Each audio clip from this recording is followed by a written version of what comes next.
Sometimes the things we inherit carry more weight than we ever imagined. For 74-year-old Warren Holloway, a single father who raised his daughter alone, an unexpected inheritance from his estranged brother felt more like a curse than a blessing. They hadn't spoken in 40 years. The gift was a rotting boat, worthless and forgotten in a coastal marina. Warren's daughter Jenna, 26 and recently laid off, offered to help him clear it out before they got rid of it. What they found changed everything. Hidden below deck was a lockbox containing documents and bonds worth millions, tied to a decades-old smuggling ring. Suddenly, this father and daughter were staring at a fortune and a dangerous past. But when that kind of money surfaces after so long, who else might come looking for it? Before we jump back in, tell us where you're tuning in from, and if this story touches you, make sure you're subscribed, because tomorrow I've saved something extra special for you. The morning sun broke over Cypress Bay. The way it had for the past 30 years, Warren Holloway had lived there. Slow, warm, and predictable. He sat on his front porch with a cup of coffee, watching the neighborhood wake up. At 74, Warren had earned his routines. The house was small, a 2-bedroom ranch with faded blue siding and a porch that needed new boards. But it was paid for, and it was home. His daughter Jenna's car sat in the driveway, a 10-year-old sedan with a dent in the rear bumper she kept promising to fix. She'd moved back in 3 months ago after losing her job at a marketing firm in Tampa. The layoffs had hit her hard, not just financially, but emotionally. She'd spent 5 years building her career, only to watch it disappear in a single afternoon meeting. Warren didn't mind having her home. The house had felt too quiet since she'd left for college 8 years ago. After Audrey died, silence had become his constant companion. Audrey, his wife, had passed when Jenna was only 8 years old. Breast cancer, fast and merciless. Warren remembered those years as a blur of hospital visits, casseroles from neighbors, and learning how to braid his daughter's hair before school. He raised Jenna alone. No family nearby to help. His parents had passed before Audrey got sick, and his only sibling, his older brother Leonard, had disappeared from their lives decades earlier. Warren had been a postal worker then, carrying mail through the neighborhoods of Cypress Bay, delivering letters and packages with the kind of steady reliability that people took for granted. 30 years he'd done that job. 30 years of early mornings, sore feet, and the satisfaction of honest work. The watch on his wrist caught the morning light. Gold-plated, simple, with an inscription on the back, 30 years of service. They'd given it to him at his retirement party 4 years ago. He still wore it every day, a reminder that he'd done something worthwhile with his life. He'd provided for his daughter. He'd kept a roof over their heads. He'd taught her right from wrong. The screen door creaked open, and Jenna stepped out with her own cup of coffee. She wore an old college sweatshirt and pajama pants, her dark hair pulled back in a messy ponytail.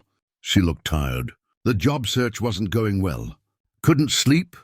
Warren asked. "Too much on my mind," she said, settling into the chair beside him. "I've got 2 interviews next week, but they're both entry-level positions. I'd be making less than I did 5 years ago." Warren reached over and patted her hand. "Something will come through." "It always does." She gave him a weak smile. "I know you believe that, Dad. I'm trying to." They sat in comfortable silence for a while, sipping their coffee and watching the neighborhood come alive. Old routines were good for something. They gave you a rhythm when everything else felt uncertain. Warren's mind drifted, as it often did in quiet moments, to Leonard. His older brother had been wild, always looking for the quick score, the easy money. Leonard had been charming in a dangerous way, the kind of person who could talk himself into or out of anything. Their father had been a hard man, a fisherman who'd worked the Gulf waters until his body gave out. He'd expected his sons to follow him onto the boats, but Warren had chosen the postal service instead. Steady work, decent benefits, a pension. Leonard had hated that choice, called Warren small-minded, said he was settling for crumbs when there was a feast out there for anyone brave enough to take it. The last time they'd seen each other was in 1985. Warren had been 29, newly married to Audrey, with baby Jenna on the way. Leonard had shown up at their apartment late one night, agitated and talking fast about an opportunity. He needed money, Just $5,000 to get in on something big. Warren had refused. He'd seen Leonard's schemes before, watched them all collapse. This one felt different though, darker. Leonard had been evasive about the details, mentioning only that it involved boats and shipping routes. Warren told him it sounded illegal. Leonard had exploded, calling him a coward, saying he'd rather scrape by on a postal worker's salary than take a risk. "You'll die never knowing what you could have been," Leonard had said at the door. "Small house, small life, small dreams." Warren had shot back, "At least I'll die with a clear conscience." Leonard had left that night and never called again. 40 years of silence. Warren had wondered sometimes if his brother was even alive. He'd searched for him online a few times over the years, but found nothing. No social media, no news articles, nothing. It was as if Leonard Holloway had simply vanished. Until 3 days ago, the call had come from a lawyer's office in Mobile, Alabama. A man named Patterson Gaines, speaking in the measured tones of someone who delivered bad news professionally. Leonard Holloway had passed away 2 months earlier.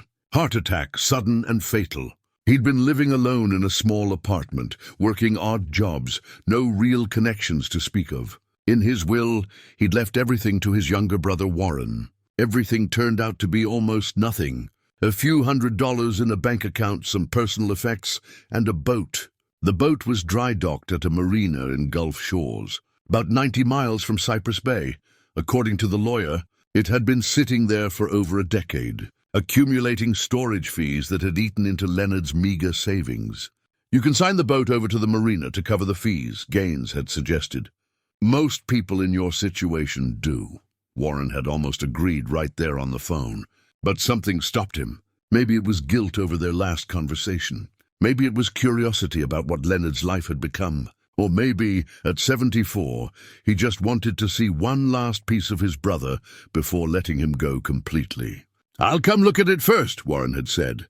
Now sitting on his porch with Jenna beside him, he wasn't sure why he'd made that decision. What did he expect to find? Some clue that would explain 40 years of silence? Some answer that would ease the old resentment?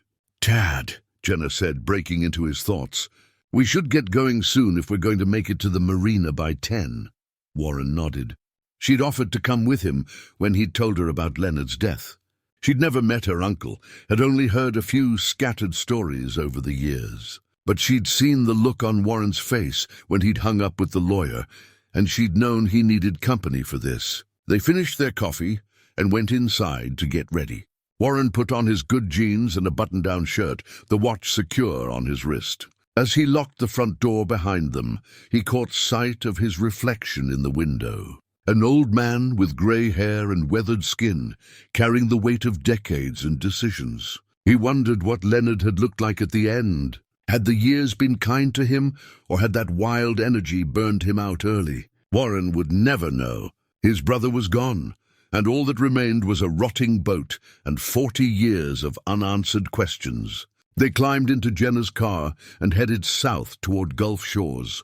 The morning was clear, the Gulf Coast highway stretching out before them. Warren watched the landscape roll by, salt marshes, fishing towns, roadside seafood stands, and tried to prepare himself for whatever they might find. He had no idea that by the end of the day, everything he thought he knew about his brother would be shattered, and his quiet, predictable life would be thrown into chaos. The marina at Gulf Shores had seen better days. Warren and Jenna pulled into the gravel parking lot just before 10 in the morning, and the first thing that struck Warren was how tired everything looked. Weathered docks stretched out into murky water, and boats in various states of disrepair bobbed listlessly in their slips. A few looked seaworthy, but most appeared to be forgotten relics, abandoned by owners who'd moved on to other dreams. The marina office was a small building with peeling paint and a screen door that hung crooked on its hinges.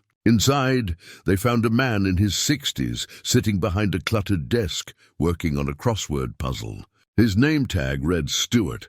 "Help you?" he asked without looking up. "I'm Warren Holloway. I called yesterday about my brother's boat." That got Stewart's attention. He set down his pencil and studied Warren with something between curiosity and pity. "Right, Leonard's boat. Been sitting in dry dock for 11 years now. Storage fees are pretty steep."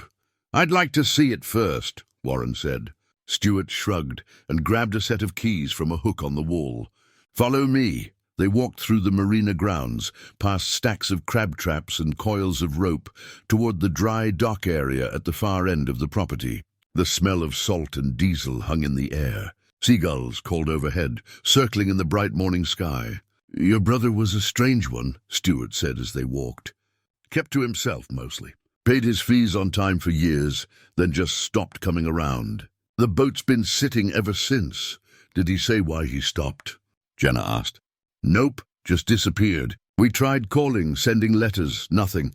Then about 2 months back we got word he'd passed." Stuart glanced at Warren. "Sorry for your loss." Warren nodded but said nothing. What was there to say? He'd lost Leonard 40 years ago. This was just the official ending. They rounded a corner, and Stuart pointed to a boat sitting on blocks near the back of the lot. "There she is." "The Drifter." Warren stopped and stared. The boat was maybe 35 feet long, a wooden fishing vessel that had once been painted white, but was now bleached and grey from years of sun exposure. The hull was weathered, the deck cracked in places, and the rigging hung loose and tangled. Windows were covered in grime, and rust stains streaked down from the metal fittings. It looked like something you'd find washed up on a beach after a storm, not something anyone would willingly inherit. "She's not much to look at," Stuart admitted. "But the hull's still solid. Could be restored if you had the time and money." Warren approached slowly, Jenna beside him. Up close, the boat looked even worse. The name, The Drifter, was barely visible on the stern. The letters faded and chipped. A wooden ladder leaned against the hull, presumably left there by marina staff. "Can we go inside?" Warren asked. "Sure, just be careful. Haven't had anyone aboard in years, so I can't promise the deck's safe." Stuart handed Warren the keys. "Lock up when you're done. I'll be in the office."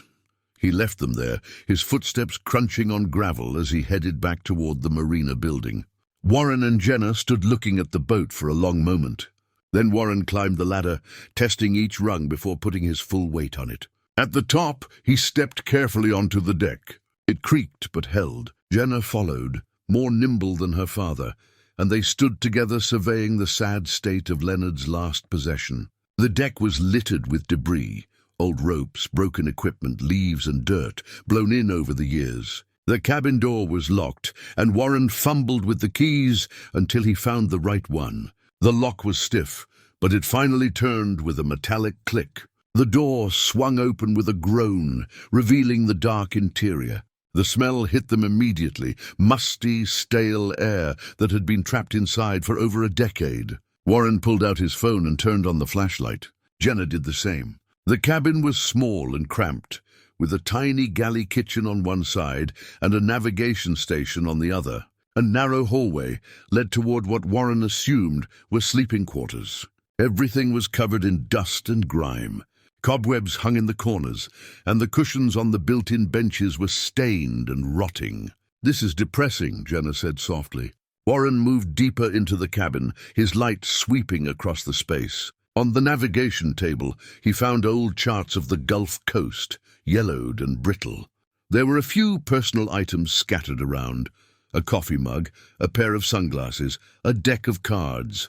Signs that someone had once lived here, however briefly. "Dad, look at this," Jenna said from near the galley. She was holding a framed photograph she'd found in a drawer. Warren took it and studied the image. 2 young men standing on a dock, arms around each other's shoulders, grinning at the camera. Warren recognized himself immediately, maybe 25 years old, lean and hopeful. And beside him, Leonard, a few years older, with that same wild energy in his eyes. He didn't remember when the photo was taken, but it must have been before their falling out. Before Leonard had chosen his path and Warren had chosen his. "You two looked happy," Jenna said. "We were once."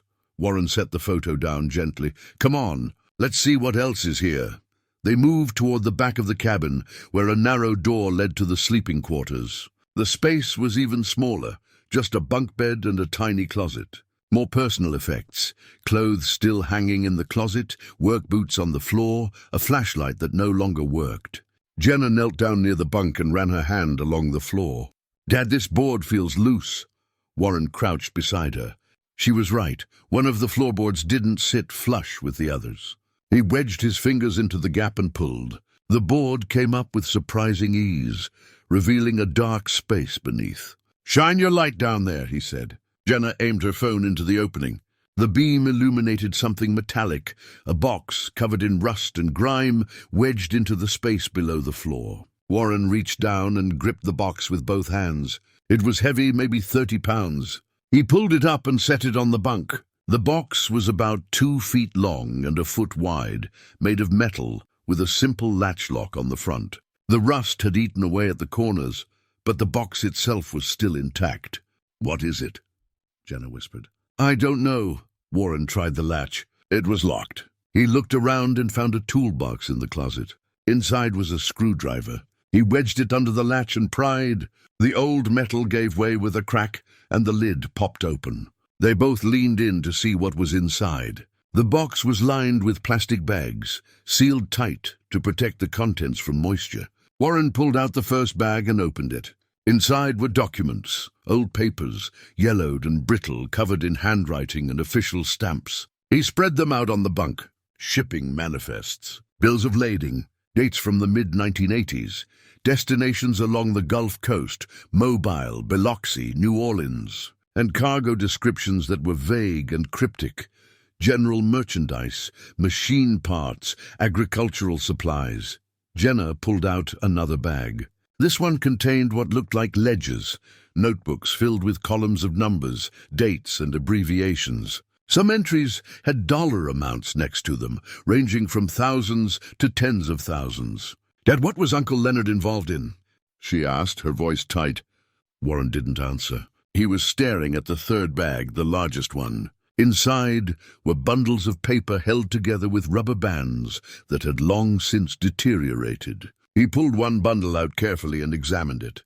Bearer bonds, dozens of them, maybe hundreds, issued by offshore banks in the Cayman Islands and Panama, each one worth $10,000. He did quick math in his head and felt his stomach drop. "This has to be millions," he said quietly. Jenna picked up one of the bonds and studied it. "Are these real?" "I think so." Warren's hands were shaking. He set the bonds down and picked up another document from the box, a leather notebook, smaller than the ledgers. He opened it and saw his brother's handwriting, cramped and hurried, filling page after page. Dates, coordinates, names, some written in full, others abbreviated. And at the top of the first page, in Leonard's distinctive scrawl, "Insurance policy. If anything happens to me, this tells the whole story." Warren's heart was pounding. He flipped through the pages, trying to make sense of what he was seeing. His brother had been documenting something, keeping records of some operation that required this level of secrecy. "We need to take this with us," Jenna said. "We can't just leave it here."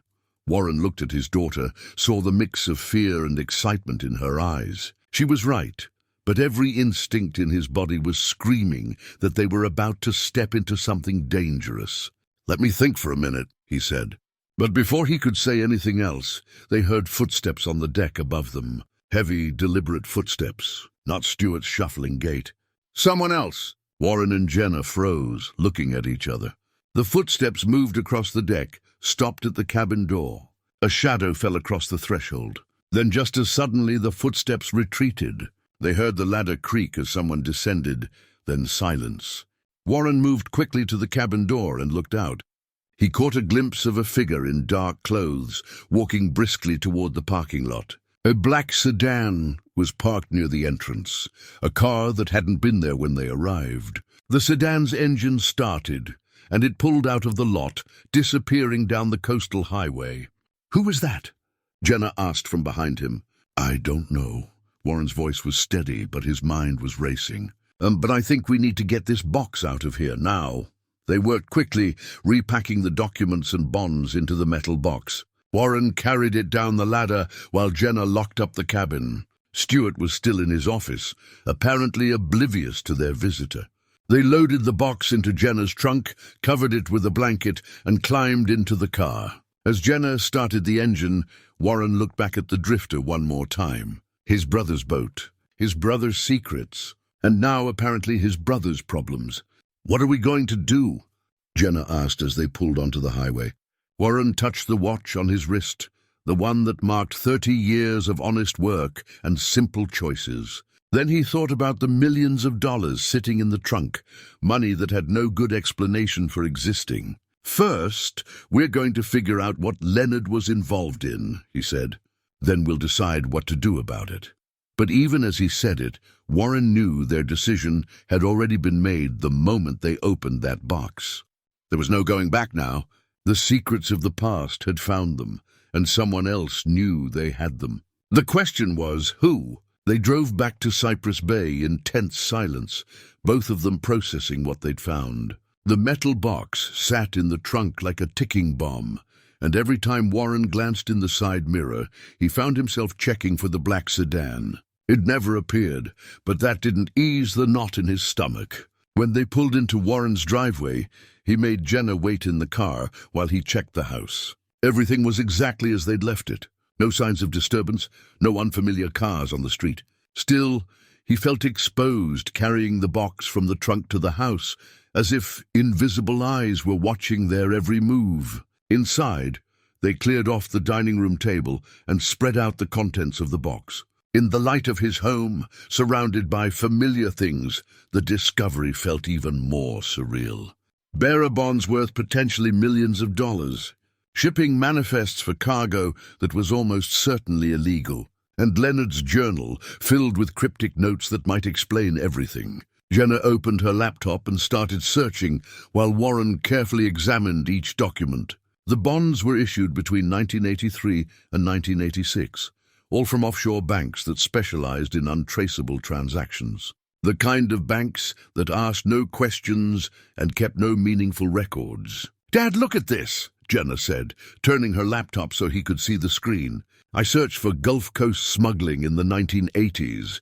There were dozens of operations running drugs and contraband from Central America through Florida, Alabama, and Louisiana."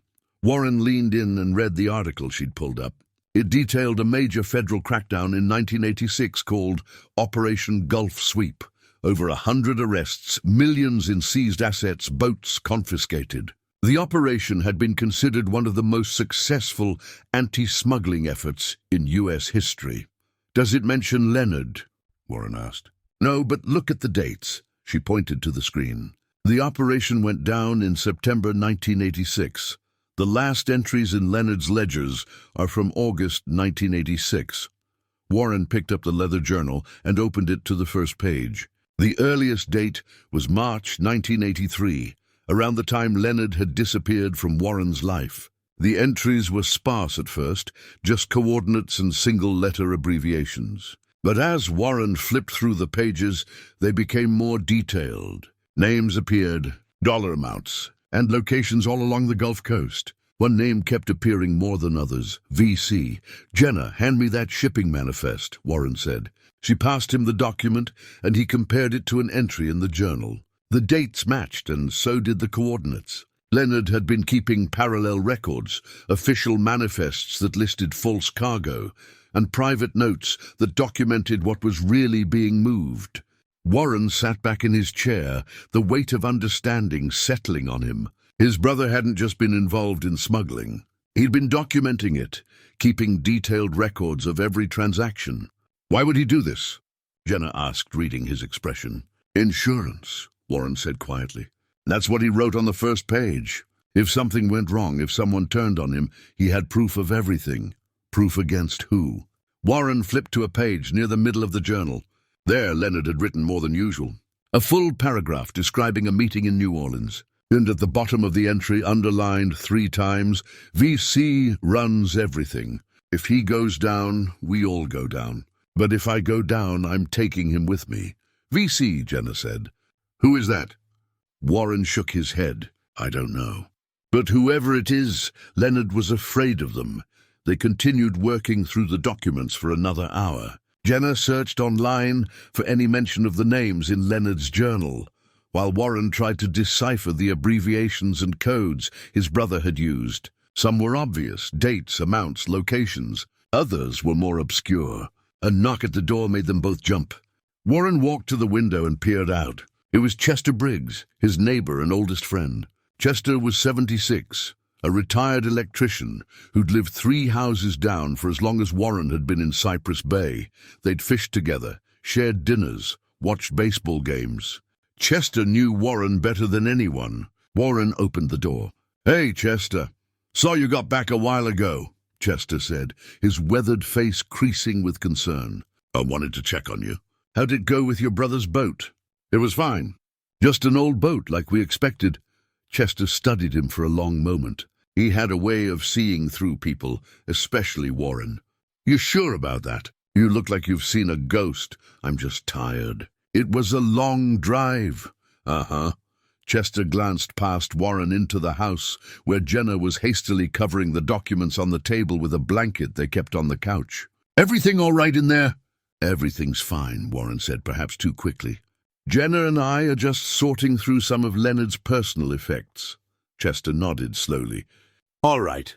Well, if you need anything, you know where to find me. And Warren," he paused, choosing his words carefully, "if something's bothering you, don't keep it bottled up.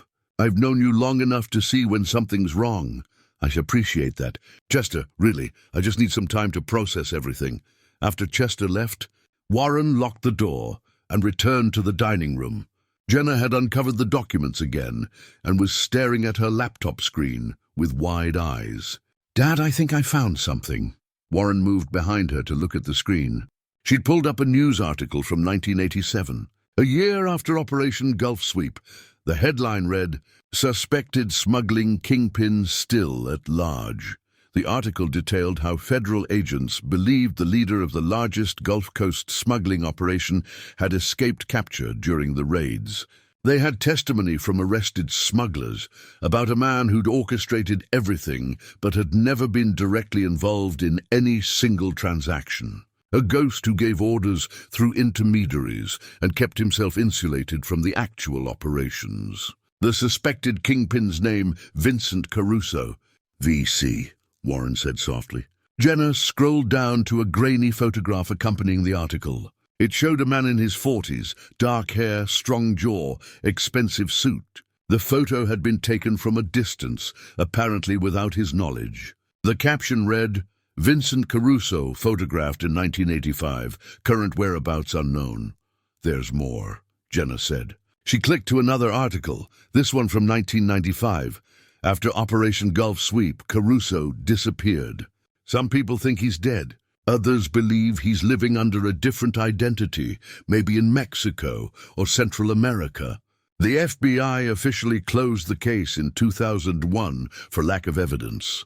Warren sat down heavily in his chair. Vincent Caruso. The name meant nothing to him, but it had clearly meant everything to Leonard. His brother had been working for one of the most successful criminals on the Gulf Coast, and he'd been keeping records that could have destroyed Caruso's entire operation. "The bonds," Warren said suddenly. "Leonard didn't just keep them as evidence. He took them." Jenna looked at him. "What do you mean?" "Think about it. If Leonard was documenting everything, keeping an insurance policy, why would he have actual bearer bonds worth millions? He wasn't just recording transactions, he was skimming from them, taking his own insurance in case he needed to disappear. But he never did disappear," Jenna said. "He stayed in Gulf Shores, living alone in that apartment. Why?" Warren picked up the journal again and flipped to the last page with writing. The date was August 15th, 1986, 3 weeks before Operation Gulf Sweep. The entry was longer than most, and Leonard's handwriting was shakier, as if written in haste or fear. "VC knows something's wrong," Warren read aloud. "He's asking questions, getting paranoid.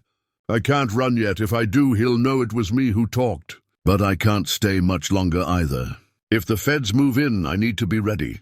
The bonds are hidden. The boat is ready. 1 more week, maybe 2. Then I'm gone." But Leonard hadn't run. The federal raids had happened, dozens of people had been arrested, and somehow Leonard had stayed free. Had he been lucky, or had something else kept him there? Warren flipped back through the journal, looking for any mention of family. His own name appeared only once, in an entry from July 1985. "Saw W today at the grocery store. He had a baby with him, must be his daughter. I almost said hello, but what would I tell him? That I'm making more money in a month than he makes in a year. That I'm terrified every single day. Better he thinks I'm just gone. Better he stays clean of all this.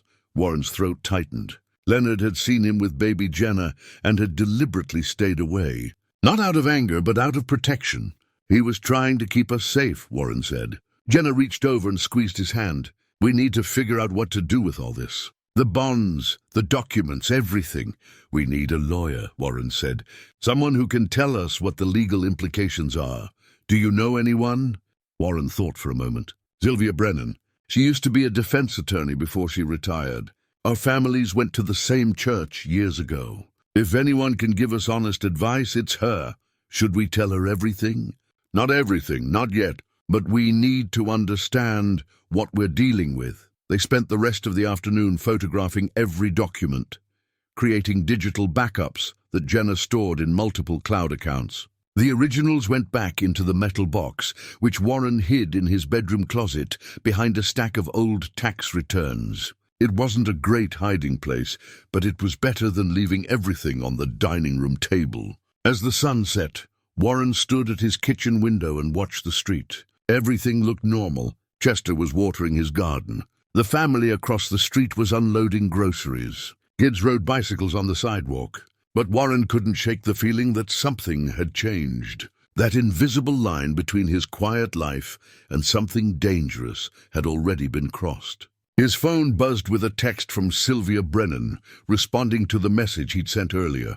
I can see you tomorrow morning at 10. Is everything all right? Warren typed back, I hope so. See you then.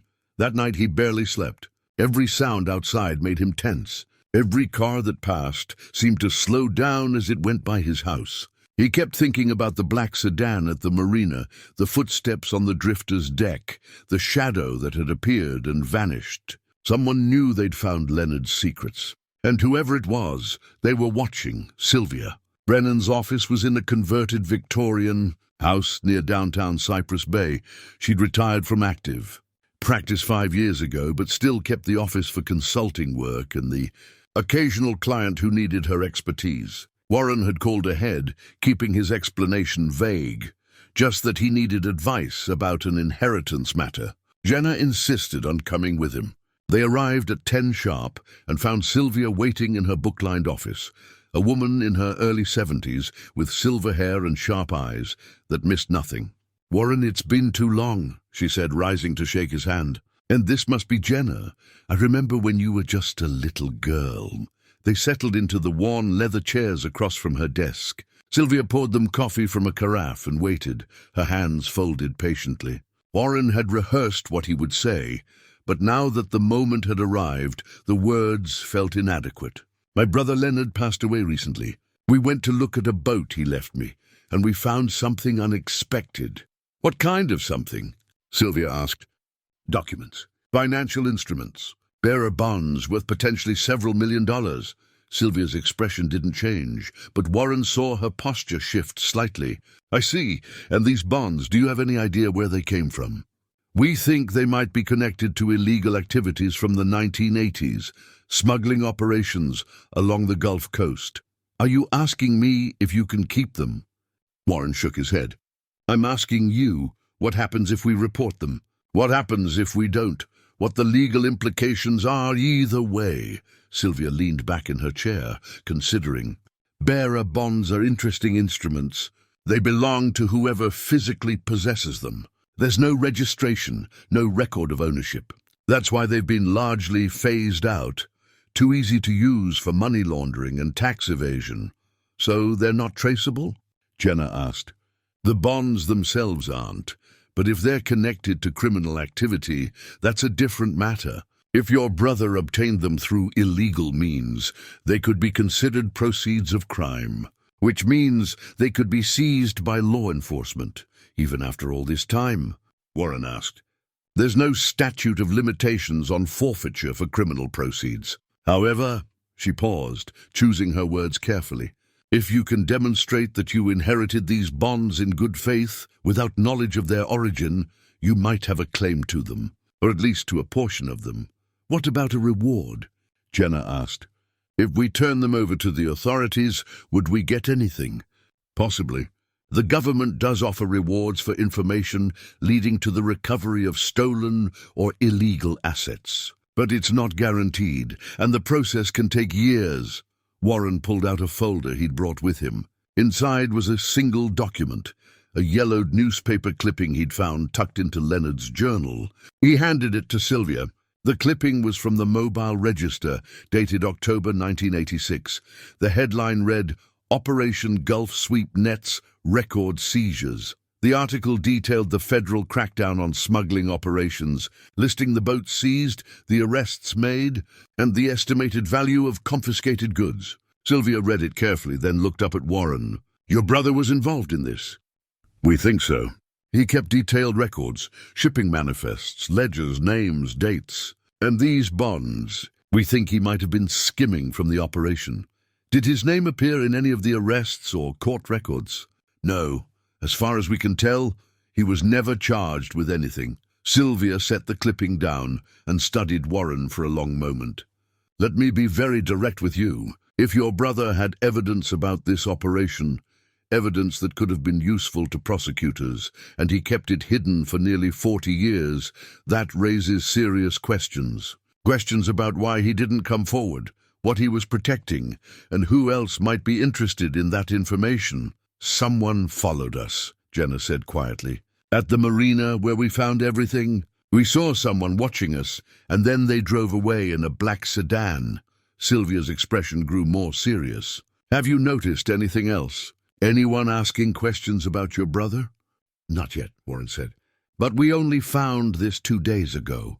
My advice is this: be very careful who you tell about this discovery. If there are people who have an interest in keeping your brother's records hidden, they may see you as a threat. And if there are people who want those records for their own purposes, they may see you as a target." "What would you do?" Warren asked. "If you were in my position?" Sylvia was quiet for a moment. "Honestly, I would secure copies of everything in multiple locations. Then I would reach out to the FBI through a lawyer, not directly. Express willingness to cooperate in exchange for immunity and protection. Let them determine if there's any ongoing investigation that could benefit from the information. And the bonds? That would be negotiated as part of any agreement. You might keep a percentage as a reward, or you might have to forfeit them entirely. It depends on the circumstances and how cooperative you are." Warren nodded slowly. It was the answer he'd expected, the sensible path forward. But something held him back. Maybe it was the thought of government agents going through Leonard's secrets, exposing everything his brother had worked so hard to keep hidden. Or maybe it was simpler than that. After a lifetime of playing by the rules and watching others get ahead by breaking them, he was tired of being the honest one who ended up with nothing. "Thank you, Sylvia. This helps." "Warren," she said as they stood to leave, "whatever you decide, please be careful. Money like this changes people, and secrets like this have a way of attracting danger." They left her office and drove home in silence. The morning sun was bright, the streets of Cypress Bay peaceful and familiar. But Warren couldn't shake the feeling that he was standing at a crossroads, and whichever path he chose would change everything. Back at the house, Jenna made sandwiches while Warren returned to Leonard's journal. He'd been avoiding one section, the very last entries, written in the weeks before the federal raids. Now he forced himself to read them carefully. August 20th, 1986. Meeting with VC tomorrow. He's getting more paranoid, asking everyone to prove their loyalty. 2 guys disappeared last week. Rumor is they were informants. I can't show fear. Can't give him any reason to doubt me. August 23rd, 1986. The meeting was bad. VC knows the feds are closing in, but he thinks it's coming from the Miami operations. Not here. He's planning something big, one last score before he disappears. Wants everyone involved. I said yes, but I'm not going to be there. By the time it happens, I'll be gone. August 28th, 1986. Can't leave yet. VC has someone watching everyone. If I run now, my family pays. I saw Warren again today, him and his daughter at the park. She's beautiful, so full of life. I can't let my choices destroy them. So I stay. I finish this. And when VC goes down, I disappear into nothing. Warren's hands trembled as he read the last entry. Dated September 1st, 1986, just days before the federal raids. If you're reading this, I'm either dead or I made it out. Either way, this is the truth. I took the money because I was greedy. I kept the records because I was scared. And I stayed because I loved my brother more than I hated what I'd become. Warren, if you find this, know that everything I did wrong, I did away from you. I kept you clean. That's the only thing I'm proud of. Warren set the journal down and wiped his eyes. Jenna came into the dining room and saw his face. Dad, he stayed to protect us, Warren said. Leonard could have run, could have disappeared before the raids. But he stayed because he was afraid Caruso would come after me and Audrey and you. Jenna sat beside him and read the entry. When she finished, she took her father's hand. He made his choices, Dad. You can't carry guilt for that. I called him a coward. The last thing I said to him was that he'd never amount to anything. You didn't know what he was dealing with. Warren looked at his daughter, this strong young woman who'd lost her job and her direction, but still showed up when he needed her. What do you think we should do? I think we need to know more, she said. Sylvia's advice is good, but it's based on the assumption that this is all in the past. What if it's not? What if Caruso is still out there? Warren pulled up the article Jenna had found the day before, the one about Vincent Caruso disappearing after the raids. The FBI closed the case in 2001. They declared him dead or permanently gone. But they never found a body, never found proof. Jenna opened her laptop and started typing. If he's alive, there might be some trace of him. People don't just vanish completely, not for 40 years. She worked for nearly an hour, searching databases, reading old articles, following leads that mostly went nowhere. Warren made coffee and tried to organize his thoughts, but they kept circling back to the same question. What had happened to Vincent Caruso? Dad, look at this! Jenna turned her laptop around. On the screen was a photograph from a society column in a Cancun newspaper dated 2019.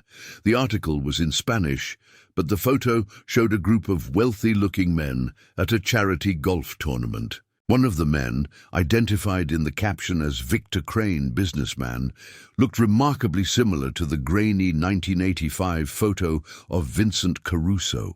Older, grayer, but the same strong jaw, the same eyes. It could be him, Jenna said. Or it could just be someone who looks like him. Warren studied the photo. Victor Crane, VC, same initials.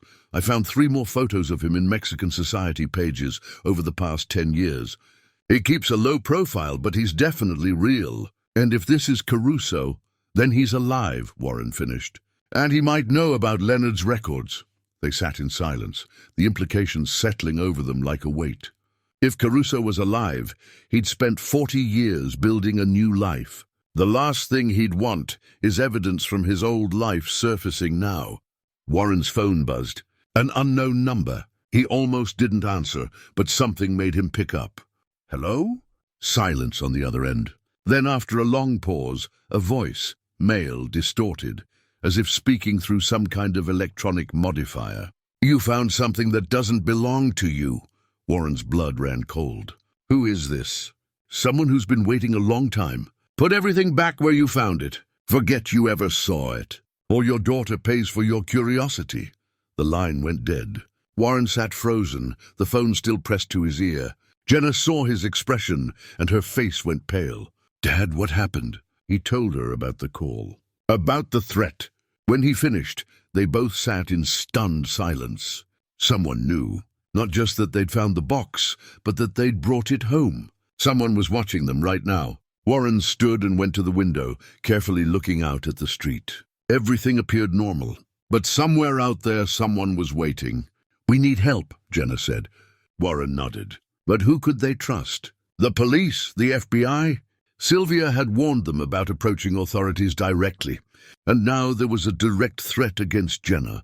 For the first time in his life, Warren Holloway felt truly afraid. Not for himself, but for his daughter.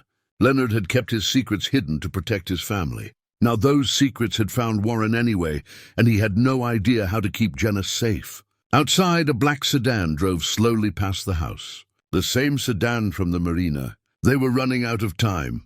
Warren didn't sleep that night. He sat in his living room with the lights off, watching the street through a gap in the curtains. The black sedan didn't return, but that provided no comfort. Whoever had called knew where they lived, knew about Jenna, knew enough to make their threat specific and terrifying. At dawn, he made a decision. They couldn't just sit here waiting for something to happen.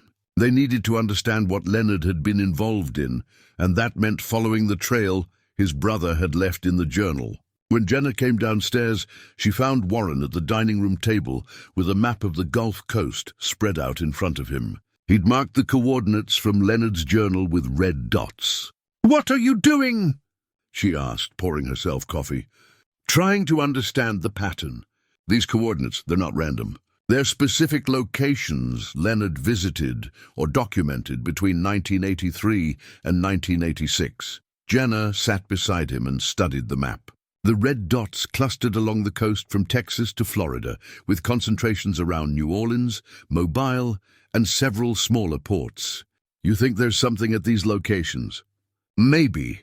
Or maybe someone who remembers what happened there." Warren tapped one dot in particular, about 60 miles south of Cypress Bay. "This one appears more than any other in the journal, and it's the last location Leonard documented before everything went quiet. An abandoned marina," Jenna read from the journal entry. "He just wrote coordinates and the letter M. I think we should go there. See if anyone remembers anything about the smuggling operations. Dad, someone threatened us yesterday. Is it smart to go poking around?" Warren met her eyes. "Sitting here waiting for them to make the next move isn't smart either. At least if we're trying to understand this, we're doing something." After a quiet breakfast, they loaded into Jenna's car. Warren brought Leonard's journal and a small digital camera. If they found anything, he wanted documentation. The drive took them along familiar coastal roads, past fishing towns and salt marshes. The location Leonard had marked was between two larger towns, accessible only by a narrow road that branched off the main highway. They almost missed the turn.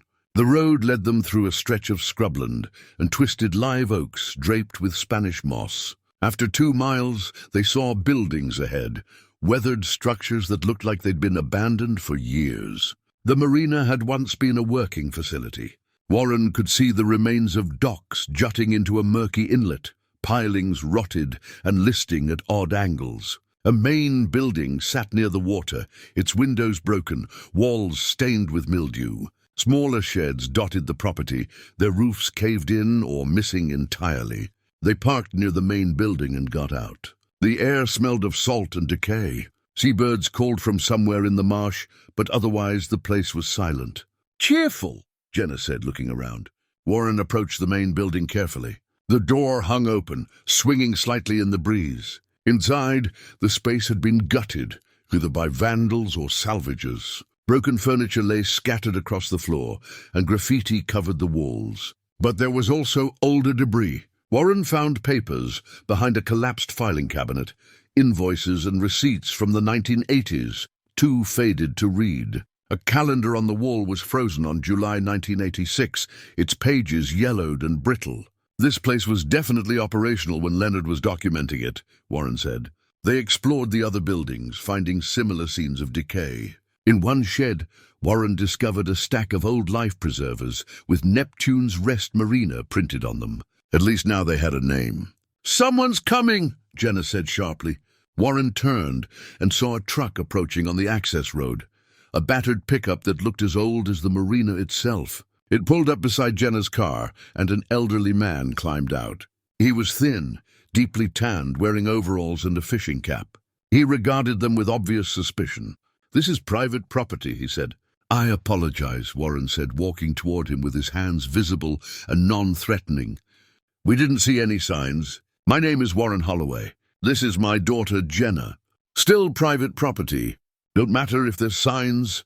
You're right. We were just leaving. But can I ask, did you work here? Back when this place was operational?" The man studied Warren for a long moment. "Might have. Why?" "My brother used to come here in the mid-1980s. His name was Leonard Holloway. I'm trying to understand what he was involved in." Recognition flickered across the man's weathered face. "Leonard. Yeah, I remember him. Quiet fella. Kept his head down, did his work, didn't ask questions. What kind of work? The man hesitated, glancing between Warren and Jenna. The kind that's better left forgotten. You related to him. You probably know he wasn't hauling fish. We found some things after he died, Warren said carefully. Documents, records. We're trying to make sense of them. Best advice I can give you is to burn those records and forget you ever saw them. We can't do that. Then you're fools. The man spat into the dirt. Name's Stanley Kemp. I was the dock manager here from 82 to 87. Neptune's Rest was a legitimate marina mostly. But some of the boats that came through, he shook his head. Let's just say we had a don't ask, don't tell policy. Do you remember anything specific about my brother or the people he worked with? Stanley walked toward the water and Warren and Jenna followed. He stood at the edge of a collapsed dock, looking out over the inlet. Your brother was scared near the end.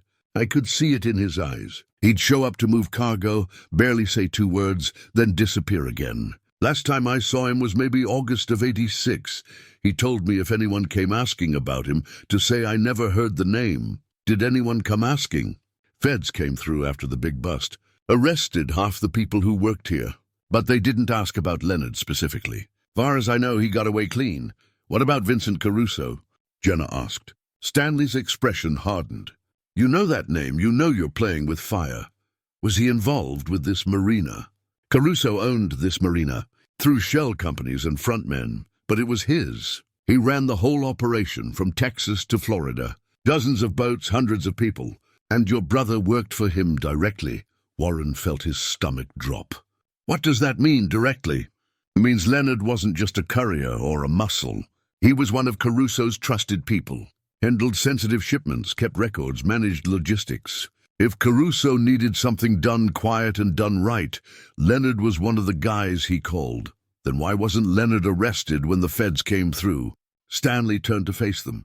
Because Leonard was smart enough to disappear before the nets closed. Or, he paused. There were rumors he cut a deal. That maybe he fed information to the feds in exchange for immunity. Was that true? Don't know. But I know this. Caruso never got caught. And people who worked for him and then survived? They either got very lucky or very smart. Your brother was one of the few who made it out. Warren pulled out the Polaroid photograph he'd brought with him, the one of Leonard with 3 other men on a dock. He showed it to Stanley. Do you recognize any of these people? Stanley studied the photo, then pointed to the man Leonard had circled.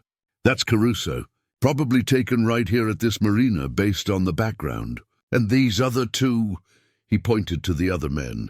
That one's dead. Killed in a boat accident in 1987, though nobody believed it was an accident.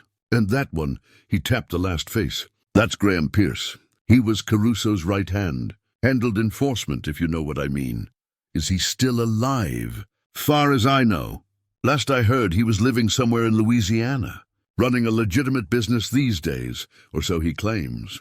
But men like Pierce don't change. They just get better at hiding what they are. Warren photographed the marina from several angles while Stanley talked. He wanted documentation of this place, this piece of Leonard's past. One more question, Warren said. On the back of this photo, my brother wrote VC, the one who got away. Do you think Caruso is still alive? Stanley looked out over the water again. I think men like Caruso don't die easy. They're survivors.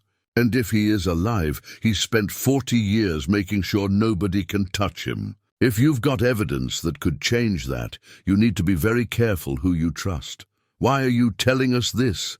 Because your brother was a good man in a bad situation. I could see it eating at him. And because you seem like decent people who stumbled into something way over your heads. I'm 78 years old. I got no loyalty to Caruso or anyone else from back then. But I do believe in giving people a fair warning. They thanked Stanley and returned to the car. As they drove away, Warren looked back at Neptune's Rest Marina one last time. Leonard had worked here, had walked these docks, had loaded cargo that destroyed lives. How had his brother lived with that knowledge? On the drive home, Jenna was quiet, processing everything Stanley had told them. Warren's mind was racing. Graham Pierce, a name, a lead, someone who might have answers about what happened to Caruso and why Leonard had kept those records. We should find Pierce, Jenna said, reading his thoughts. That's dangerous. Everything about this is dangerous, Dad. But if he worked with Uncle Leonard, he might know why those bonds were hidden. He might know if Caruso is really alive. Warren knew she was right. But the thought of confronting one of Caruso's enforcers made his hands shake on the steering wheel. When they got home, Chester was waiting on Warren's porch. His expression was grave. "We need to talk," Chester said. "Someone came by earlier asking about you. Said he was an old friend of your brother's. I didn't like the look of him, so I told him I didn't know anything. But Warren, he knew your brother's name. He knew Leonard had died, and he knew you inherited something. What did he look like?" "Big guy, maybe 50, had a scar on his neck. Drove a black sedan." Warren and Jenna exchanged glances. "The same sedan that had been following them. Did he say anything else?" "Just that he'd be back, that he needed to talk to you about something important." Chester's eyes were sharp. "What's going on, Warren? What did Leonard leave you?" Warren made a decision. Chester had been his friend for 3 decades. He deserved the truth. "Come inside. We'll tell you everything." Warren made coffee, while Jenna spread out the documents on the dining room table. Chester stood in the doorway, his expression shifting from concern to shock as he took in the bearer bonds, the shipping manifests, and Leonard's journal. "Sweet mercy," Chester breathed. "How much are we talking about here?" "Potentially $10 million, Warren said, handing him a mug. "Maybe more. The bonds are from offshore banks in the Cayman Islands, untraceable." Chester sat down heavily. And Leonard was involved in smuggling. He worked directly for Vincent Caruso, kept detailed records of everything, routes, shipments, dates, names. This journal is basically a roadmap to the entire operation. Why would he keep all this? "Insurance," Jenna said, "in case Caruso turned on him, or in case he needed leverage." Uncle Leonard was documenting everything to protect himself. Chester picked up the journal and flipped through it carefully. "This is dangerous. If Caruso's people know you have this—" "They do," Warren interrupted. "We got a threatening phone call yesterday. And now this man with the scar is asking around. We're being watched, Chester. We just don't know by who. You need to go to the police, the FBI, someone, and tell them what? That we found evidence of 40-year-old crimes? That might get the bonds seized and us investigated for receiving stolen property. Or worse, if there are corrupt agents on Caruso's payroll, we could be painting targets on our backs." Chester set down the journal and looked at his old friend.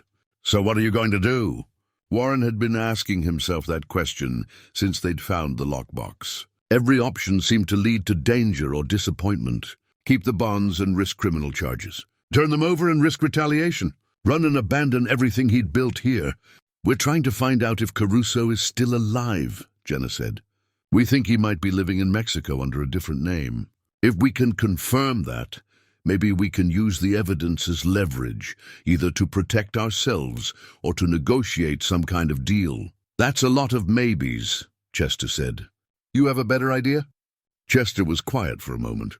Then he stood and walked to the window, checking the street the way Warren had been doing compulsively since yesterday. "I have a nephew, works security for wealthy clients in New Orleans. Former military, very good at what he does.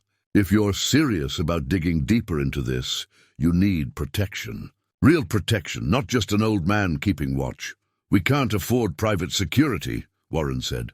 "You're sitting on $10 million, money we can't access without exposing ourselves. Then you're going to have to decide what's more important, staying hidden or staying safe. Because I don't think you can have both much longer."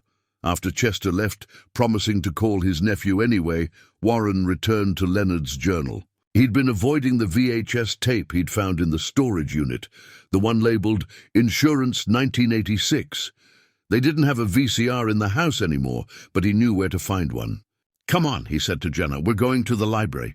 The Cypress Bay Public Library still maintained a small media room with old technology for digitizing historical materials. Warren had used it a few years ago to transfer home videos from Jenna's childhood to DVD. The room was empty when they arrived, and the librarian on duty gave them the key without question.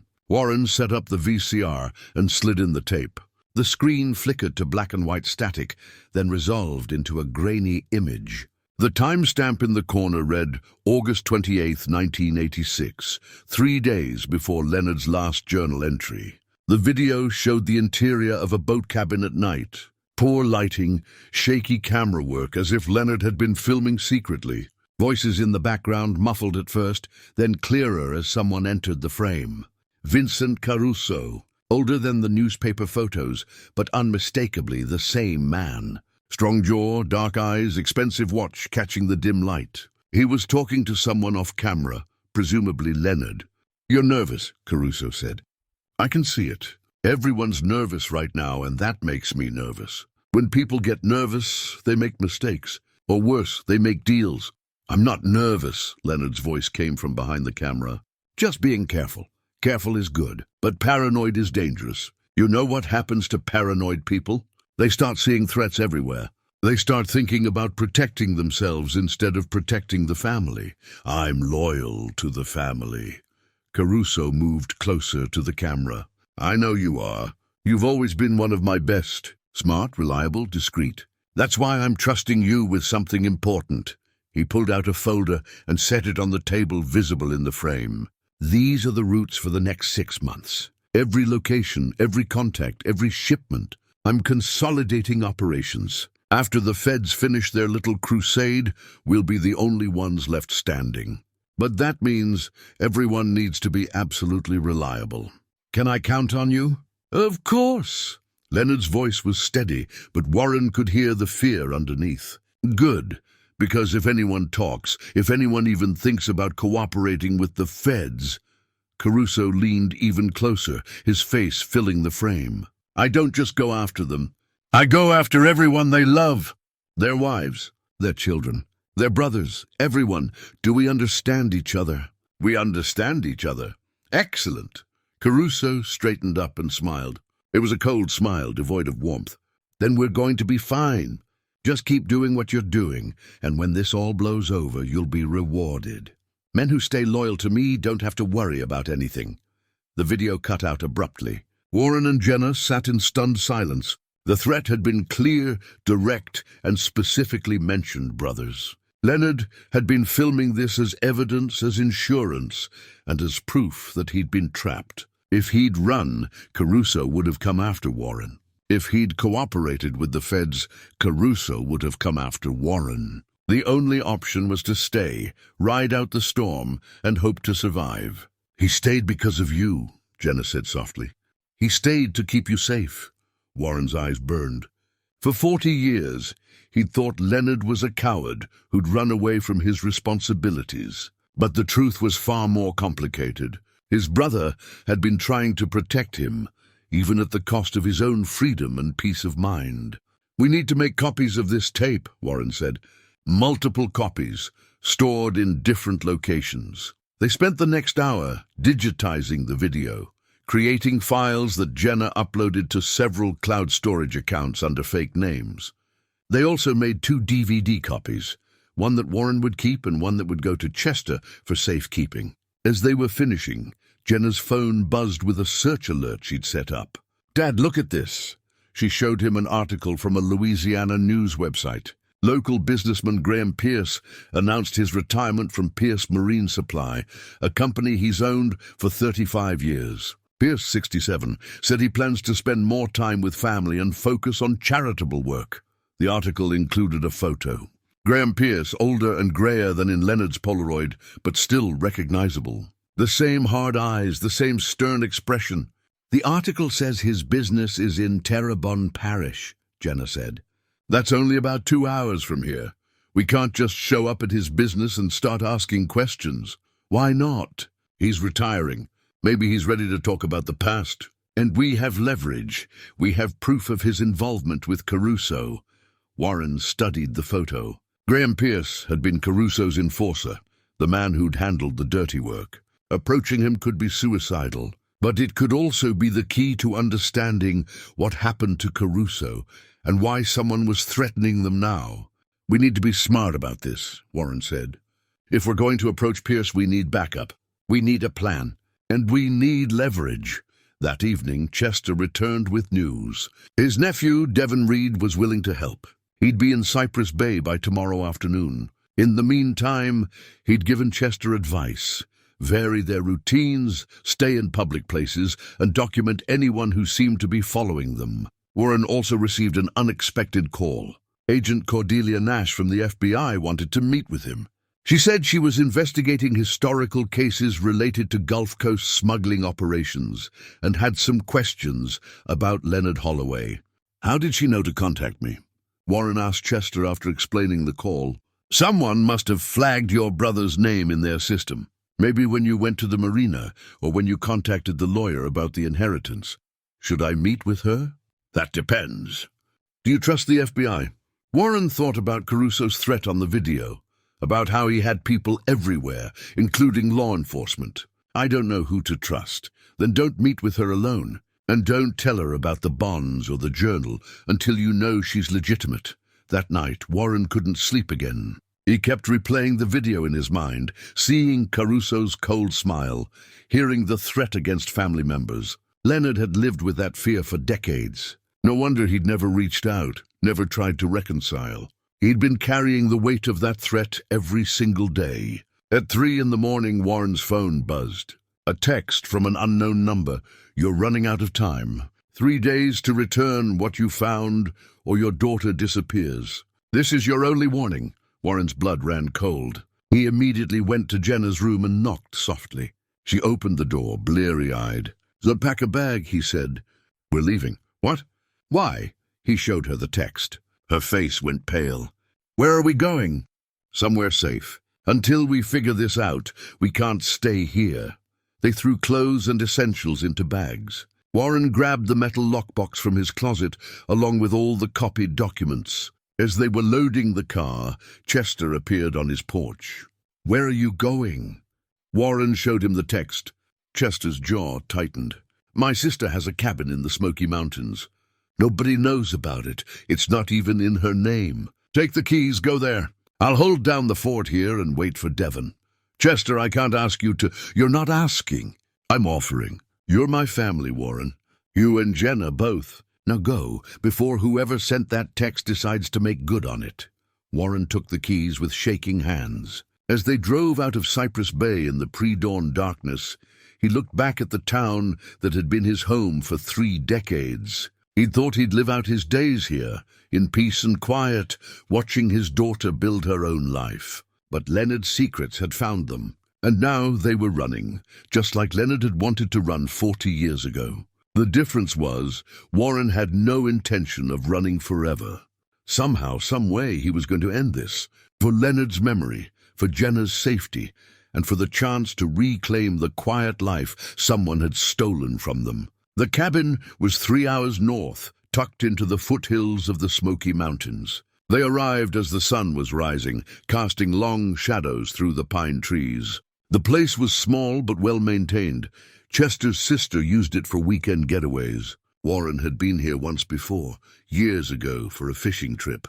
Inside, they locked all the doors and closed the curtains. Jenna made coffee while Warren checked his phone.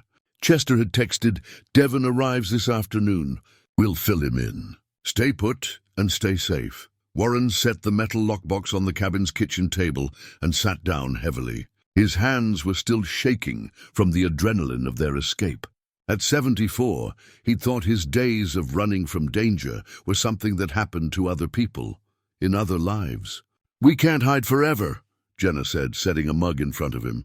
I know, but we need time to think. Time to figure out who's threatening us and what they want. They want the evidence. They want Leonard's records destroyed. Maybe, or maybe they want something else. Warren pulled out the lockbox and opened it again, studying the contents they'd examined so many times already. We've been assuming this is about Caruso covering his tracks. But what if there's more to it? Jenna sat across from him. What do you mean? Warren didn't answer immediately. He was looking at the sealed manila envelope they'd found in the storage unit, the one marked, "Open only if something happens to me." They'd found the birth certificate inside, but he hadn't examined everything carefully.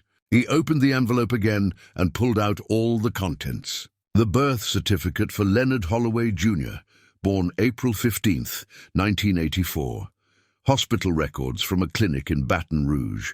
And underneath those, another document he'd only glanced at before. A letter, not the one Leonard had written to his son. This was different. Older paper, different handwriting. Warren unfolded it carefully and began to read. "Leonard," the letter began, "if you're reading this, then I've made my choice, and I can't take it back. I want you to know that I never stopped loving you, but I can't live this life anymore. Our son deserves better than a mother who's always looking over her shoulder, always afraid. I'm leaving him with you because you can protect him in ways I can't. His name is Leo. He has your eyes. Please tell him I'm sorry. Diana." The letter was dated May 1984, just a month after the baby was born. Warren read it twice, then looked up at Jenna. Leonard's son, he exists. And his mother left him with Leonard when he was just a baby. But the obituary said Diana Reeves died in 2019. How did Leo end up with her? Warren shuffled through the other documents. Tucked between pages was a handwritten note from Leonard, dated June 1984. Dee changed her mind. "Came back for Leo. I let her take him. Better he grows up away from all this. Sent her money, set up an account. At least I can do that much." So Leonard supported them financially, but stayed out of their lives, Jenna said. "To protect them, just like he stayed away from us." Warren pulled out another document, a bank statement from 2023, just months before Leonard died. It showed monthly transfers to an account in Diana's name. Even after all those years, Leonard had been supporting his son. But there was something else in the envelope. A smaller piece of paper folded tight. Warren opened it and found himself looking at a photocopy of a driver's license. "Leo Holloway, age 41, address in Baton Rouge, Louisiana."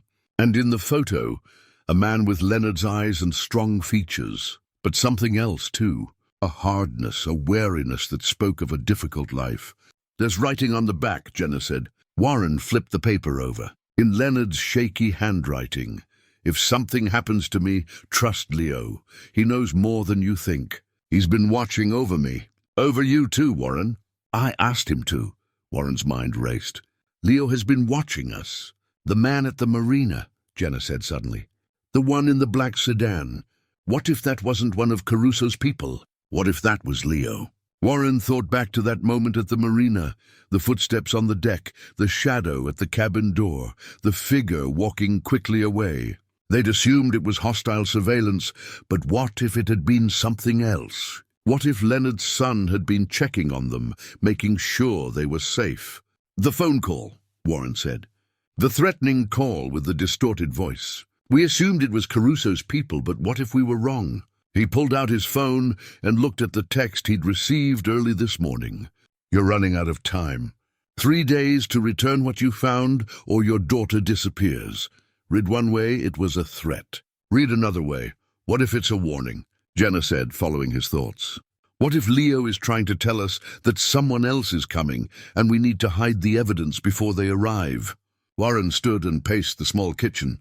Everything they'd assumed suddenly seemed less certain. What if they'd been running from the wrong person? "We need to find Leo," he said. "We need to talk to him." Jenna opened her laptop and started searching. Within minutes, she'd found him. Leo Holloway, private investigator, Baton Rouge, Louisiana. His website was professional but sparse.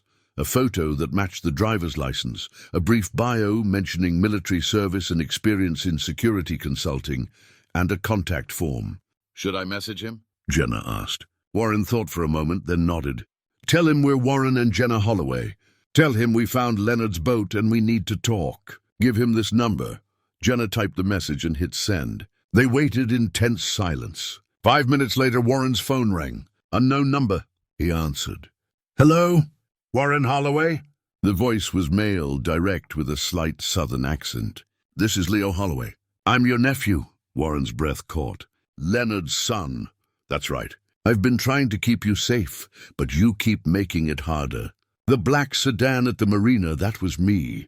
I was checking to make sure you found what Leonard left. The phone call yesterday. I was trying to warn you that Caruso's people had found out about the boat, and the text this morning was supposed to scare you into hiding before they made their move. Why didn't you just tell us who you were? Because I wasn't sure you'd believe me, and I wasn't sure if you'd been compromised. I needed to see how you'd react, what you'd do with the evidence. And I think you're good people who got dragged into something you don't understand. My father spent 40 years protecting you from this. The least I can do is finish what he started. Warren sat down, his legs suddenly weak. When did you find out about Leonard? My mother told me everything before she died. About Leonard, about Caruso, about the smuggling. She made me promise to find him, to let him know she never stopped loving him. I tracked him down 6 months before he passed. We had exactly 4 conversations before his heart gave out. What did he tell you? That he'd made terrible choices, that he'd spent his whole life running from them, and that he had a brother who was a good man, a better man than he ever was. He asked me to watch over you if anything happened. Said you deserved to know the truth, but only when it was safe. It's not safe now. No, it's not. Graham Pierce knows you found the evidence. He's the one who's been tracking you, and he's working with people who want Leonard's records destroyed. You need to meet with me. We need to pool what we know and figure out how to end this. How do I know I can trust you? There was a pause. You don't. But I'm the only family you have left besides Jenna, and I'm the only one who knows what my father was really trying to protect you from. What does that mean? It means there's more to this story than just smuggling and old crimes. Leonard discovered something about Caruso, something that got people killed. And that secret is still dangerous, even 40 years later. If you want to survive this, you need to meet with me. Tomorrow, I'll text you a location. The line went dead. Warren set down the phone and looked at Jenna. A nephew, Leonard's son, family he'd never known existed. And according to Leo, Leonard's secrets went even deeper than they'd imagined. The location Leo sent was a rest stop off Interstate 75, halfway between the cabin and Baton Rouge, public enough to feel safe, isolated enough to talk privately. Warren and Jenna arrived first, parking near the picnic area where families sat eating fast food and travelers stretched their legs. Warren's phone buzzed. Chester, Devon's with me now. He says you shouldn't meet this Leo person without backup. Where are you? Warren texted back the location and told Chester to have Devon stay close, but out of sight. If this was a trap, he wanted someone watching. 20 minutes later, a grey pickup truck pulled into the lot. A man got out, tall, lean, early 40s. He wore jeans and a dark jacket, and he moved with the careful awareness of someone trained to assess threats. Leo Holloway had his father's strong jaw and the same eyes Warren saw every time he looked at old photos of Leonard. Leo approached their picnic table slowly, hands visible. Warren, Jenna. Leo? Warren stood and extended his hand. After a moment's hesitation, Leo shook it. His grip was firm, his palm calloused. They sat, the 3 of them forming a triangle at the weathered table. Leo set a folder on the surface between them. My father kept records, Leo said without preamble. But so did other people. I've spent the last 6 months tracking down everything I could find about the smuggling operation and what happened after. He opened the folder and pulled out documents. Some were photocopies of legal papers, others were printed articles and photographs. One showed Vincent Caruso at what looked like a charity event in Cancun, dated 2019. Caruso is alive, Leo confirmed. Living as Victor Crane in Mexico. He's sick, terminal cancer, maybe 6 months left. That's why he's desperate to tie up loose ends now. How do you know all this? I'm a private investigator. It's what I do. After my mother died and told me about Leonard, I made it my mission to understand what he was involved in. I've built connections, talked to people, followed money trails. Caruso reinvented himself in 1987 and has been living as a legitimate businessman ever since. But Leonard's evidence could destroy all of that, could expose his new identity, freeze his assets, implicate his children who've taken over his businesses. So he sent people to recover it, Jenna said. Not exactly. Caruso doesn't know you have it yet. The person tracking you is Graham Pierce, and he's working for his own interests, not Caruso's. Warren leaned forward. Explain. Pierce was Caruso's enforcer back in the day. He knew about Leonard's insurance policy. They all did. After the federal raids, Pierce spent years trying to find Leonard's evidence so he could use it as leverage over Caruso. He never found it. When Leonard died and the boat went to you, Pierce started watching. He saw you go to the marina, saw you leave with something, and he's been following you since. Why not just take it from us? Because he doesn't know exactly what you have or where you're keeping it. He's been waiting to see what you'd do, hoping you'd lead him to everything. The threatening call, that was Pierce. No, that was me. I was trying to get you to hide before Pierce made his move. I know how he operates. He would have grabbed Jenna to force you to hand over the evidence. Warren's jaw tightened. And you didn't think to just tell us that? I tried to stay invisible, watch over you without interfering. But you kept digging, kept asking questions. You went to Neptune's Rest, talked to Stanley Kemp. That put you on Pierce's radar even more. Jenna pulled out her phone and showed Leo the photos she'd taken of Leonard's journal and the VHS tape. We found more than just bonds and manifests. We found proof that Caruso threatened Leonard specifically, threatened his family. Leo watched the video footage, his expression darkening. When it finished, he sat back. I never saw this. My father mentioned the tape but said it was lost. It was in a storage unit in Gulf Shores. Along with this, Warren showed him the birth certificate and Diana's letter. Leo took the documents with trembling hands. He read his mother's letter slowly, his eyes reddening. I never knew she tried to leave me with him. She told me Leonard abandoned us. He didn't abandon you. He stayed away to protect you. I know that now. Leo folded the letter carefully and put it in his pocket. My father was a good man who made bad choices. He spent the rest of his life trying to atone for them. What do we do now? Jenna asked. We have evidence that could expose Caruso, but we also have Pierce hunting us. Leo opened another section of his folder. This is everything I've gathered on Caruso's current operation. Bank accounts, business holdings, family connections. If we combine this with Leonard's historical evidence, we have enough to bring down his entire network, past and present. And Pierce? Pierce wants the evidence to blackmail Caruso. If we can prove Pierce is actively trying to extort Caruso, we can get both of them arrested. How do we do that? We set a trap. We let Pierce think he's getting what he wants. Then we hand everything to the FBI, the right people in the FBI, ones I've vetted who aren't on Caruso's payroll. Warren studied his nephew. You've thought this through.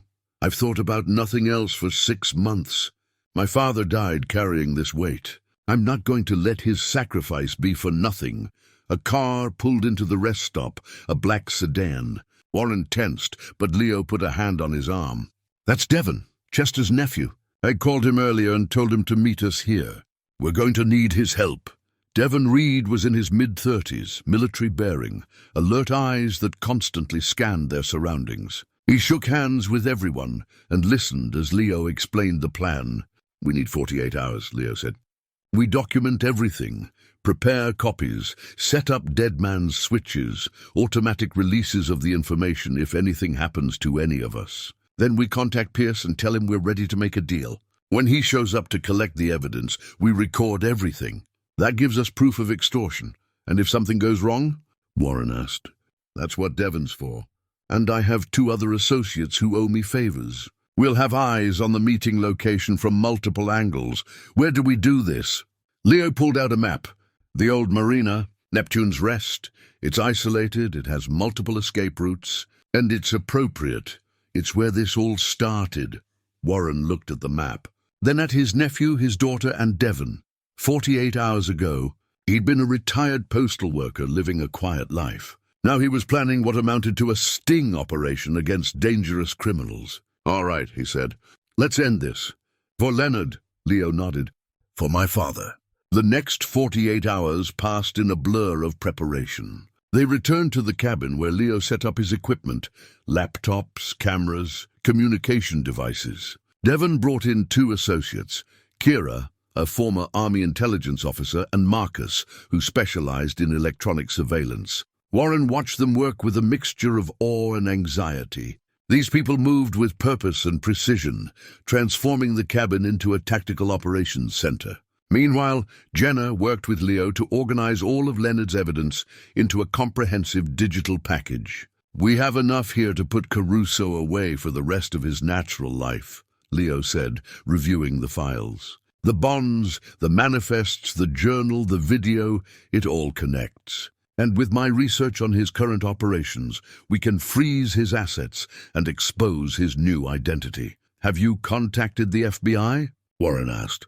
Agent Cordelia Nash. I've worked with her before on other cases. She's clean, and she's been trying to build a case against Caruso for years. She'll be our insurance if anything goes wrong. Leo sent the message to Pierce that evening.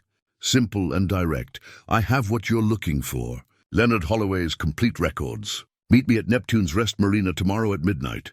Come alone or the deal is off. Pierce's response came within minutes. How much? Not about money. About information. You tell me everything about Caruso's current operation. I give you the evidence. We both walk away with what we want. Midnight. I'll be there. The next day they drove to Neptune's Rest in separate vehicles. Devon and his team arrived first, setting up hidden cameras and microphones throughout the abandoned marina. Kira positioned herself in the old main building with a clear view of the meeting location. Marcus set up in a vehicle parked down the access road, monitoring communications. Warren, Jenna, and Leo arrived at 11:30. The marina looked even more desolate at night, the broken docks casting jagged shadows in the moonlight. Warren carried a briefcase containing photocopies of some of Leonard's documents, enough to look convincing, but not the originals. You should wait in the truck, Leo said to Warren. No, this involves my brother. I'm seeing it through, Leo didn't argue. They positioned themselves near the collapsed dock, where Stanley had stood when he'd told them about Leonard's past. The water lapped quietly against the rotting pilings. At 5 minutes to midnight, headlights appeared on the access road. A black sedan, the same one that had been following them. It parked near the main building and a man got out. Graham Pierce was bigger than Warren expected. Broad shoulders, thick neck, a scar running down the right side of his face. He moved with the deliberate confidence of someone who'd spent a lifetime intimidating people. Leo Holloway, Pierce called out. Leonard's boy. I wondered when you'd surface. You know who I am. I know everything about your father, including the fact that he had a son he tried to keep hidden. Pierce's eyes shifted to Warren. And you must be the brother. The postal worker. Leonard talked about you sometimes. Said you were the smart one who got out. Leonard never got out, Warren said. He spent 40 years looking over his shoulder. That's what happens when you steal from Vincent Caruso. Pierce stopped about 10 feet away from them. Where's the evidence? Leo held up the briefcase. Right here. But first, you answer my questions. Where's Caruso now? What's his operation look like? Who's protecting him? Pierce laughed. You think I'm going to just tell you that? You think I'm stupid? I think you're desperate. Caruso's dying, and when he goes, his organization goes with him. You want leverage to make sure you're protected, that you get your cut of whatever's left. The evidence gives you that leverage. Smart kid. Your father would be proud. Pierce reached into his jacket. Devon's voice crackled in Leo's earpiece. He's going for a weapon. Don't, Leo said sharply. I've got 3 people with rifles trained on you right now. You pull that gun, you're dead before you hit the ground. Pierce froze, his hand inside his jacket. His eyes scanned the darkness, looking for the shooters he couldn't see. After a long moment, he slowly withdrew his hand. Empty. Good choice, Leo said. Now we can talk like reasonable people.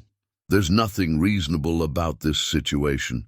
Maybe not. But here's what's going to happen. You're going to tell me everything I want to know. And in exchange, I won't give this evidence to the FBI agent who's standing by waiting for my call. Pierce's expression darkened.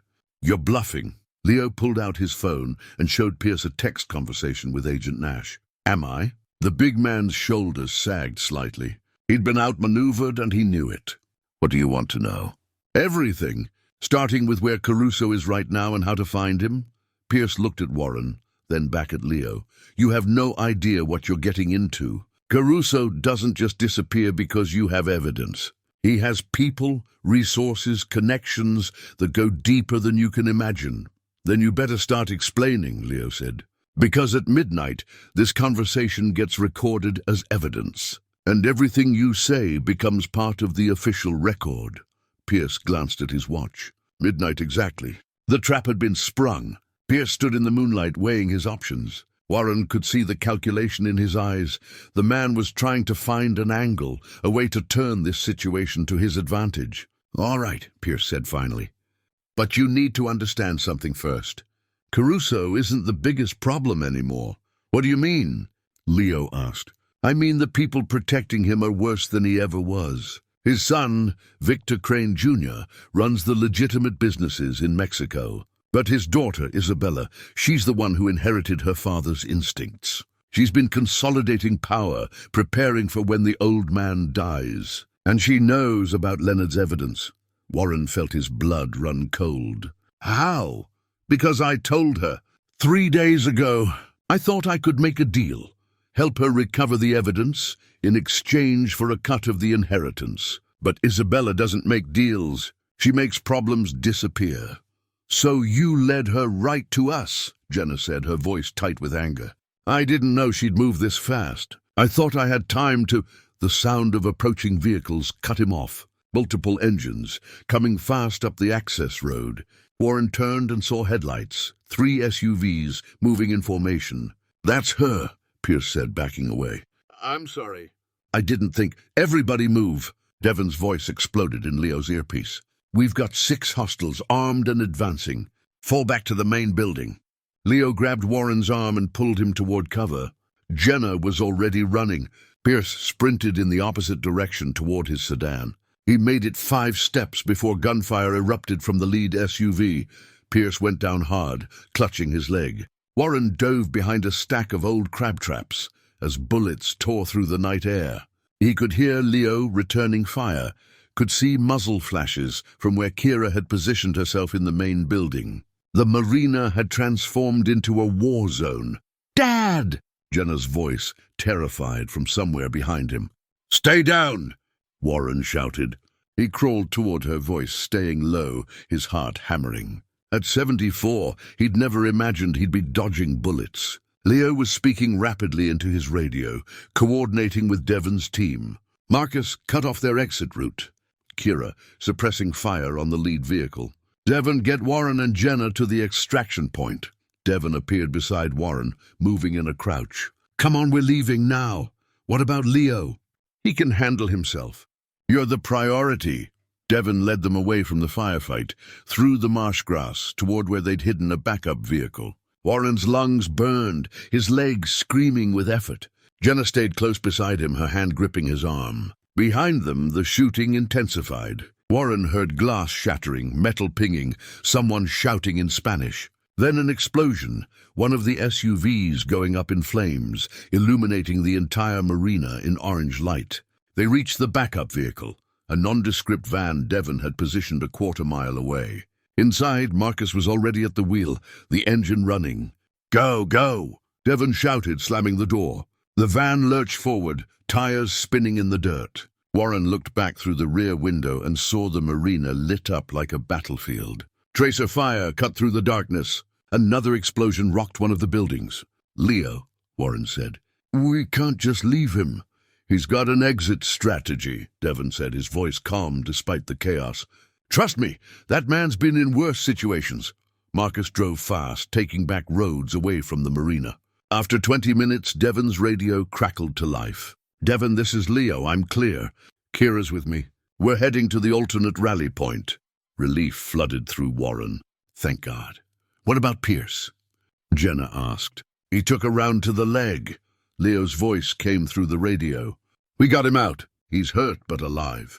And before Isabella's people showed up, our cameras caught everything. Pierce's confession, his admission about working with Caruso's daughter, all of it. "We've got what we need." "What now?" Warren asked. "Now we go to Agent Nash. Tonight. With everything, the evidence, the recordings, Pierce's testimony. We end this before Isabella can regroup." They drove through the night to a federal building in New Orleans where Agent Nash was waiting. She met them in a secure conference room, her expression grim as Leo laid out everything they had. "This is enough," she said after reviewing the evidence. "More than enough.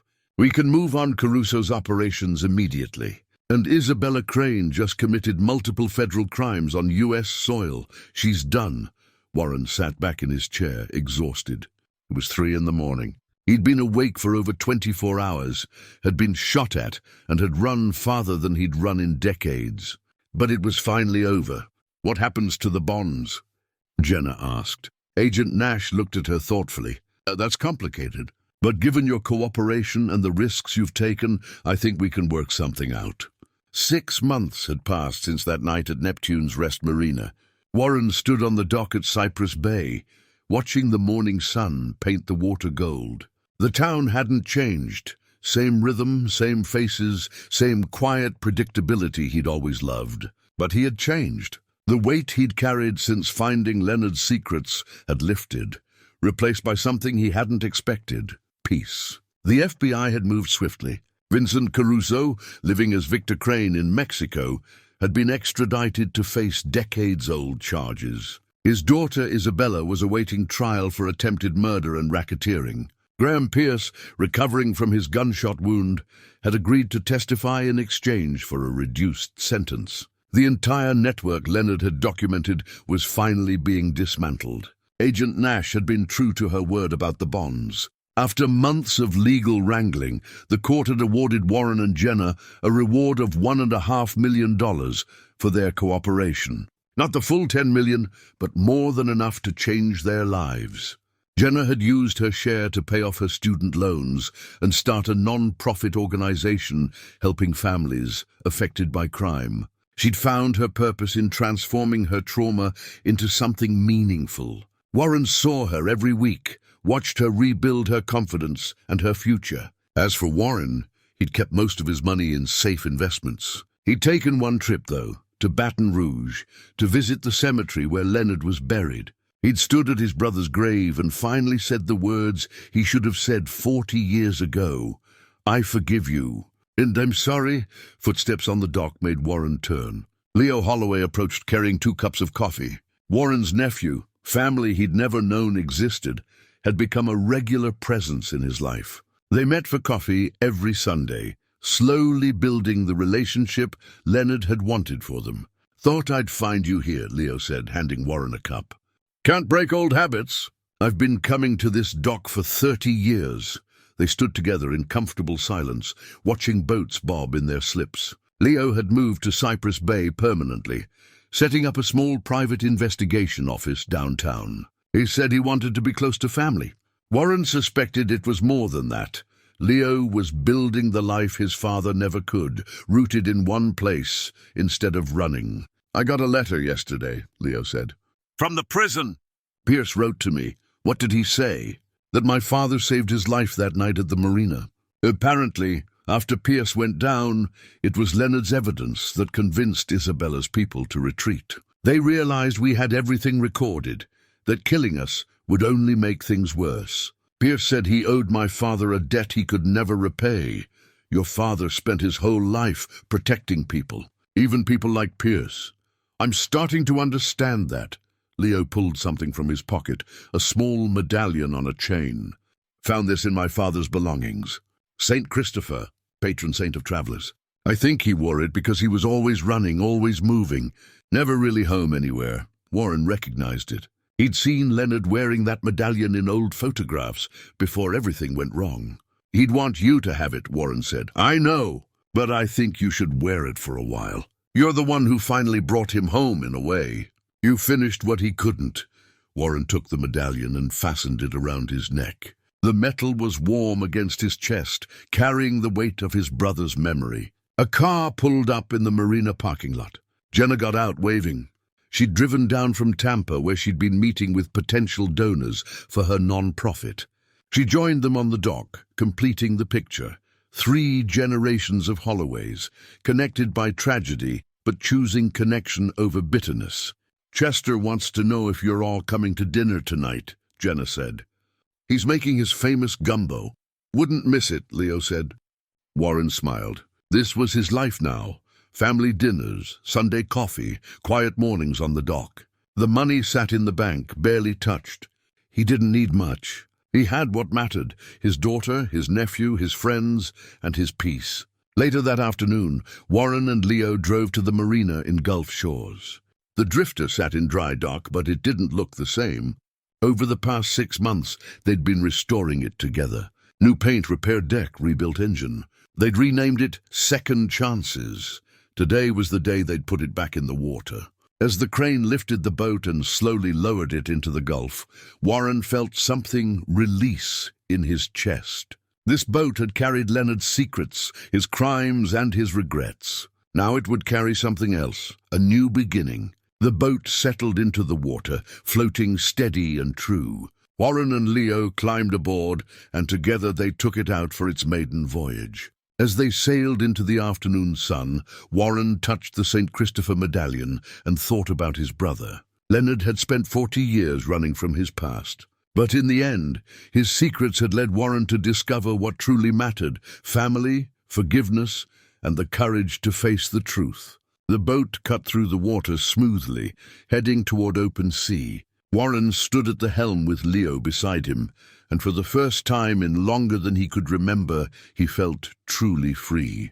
Some inheritances carry weight, but the ones that matter most, love, redemption, second chances, those you carry in your heart. And Warren Holloway, at 74 years old, had finally learned to let go of the weight and hold on to what mattered.